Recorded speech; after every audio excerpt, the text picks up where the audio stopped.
Hi there.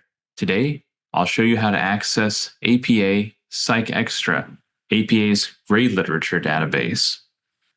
First, what is APA PsycExtra?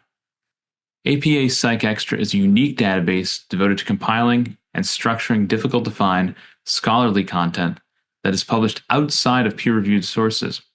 It is a bibliographic and full-text database of content from a variety of highly regarded sources in psychology, behavioral sciences, and health. What is gray literature?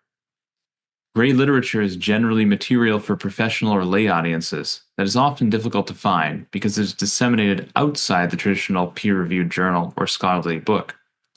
Librarians have called this literature ephemeral or fugitive because of the challenge it presents to discovery.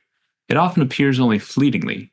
The electronic resources are frequently moved or taken down, and lack of indexing makes it difficult to find.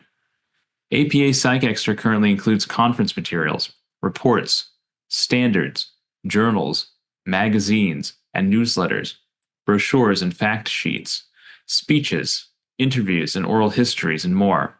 To access APA PsycExtra, first navigate to the library homepage at DivineMercy.edu/library/. You'll come down to Find and Library Databases. Next, you'll come down to the middle section here where it says APA PsycNet Databases and click APA PsycExtra. You'll want to sign in with your library barcode and password.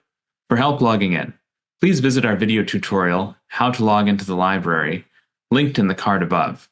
Once you're logged in, come over to the search bar and type in whatever it is you'd like to search for.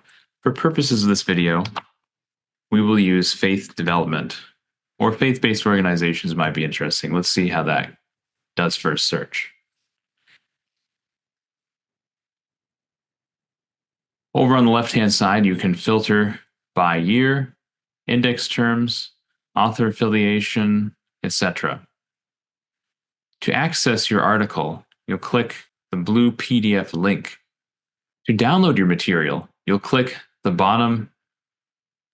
To download your material, you'll click the arrow facing downward up on the top dock where it says download this file, and you'll choose somewhere to download it. For purposes of being able to find it later, I'd recommend renaming your article to something where you'll be able to find it in your computer. Please note, not all articles will be available in full text, depending on the document type. Hope this was helpful. For more information, please contact a library staff member. Thanks.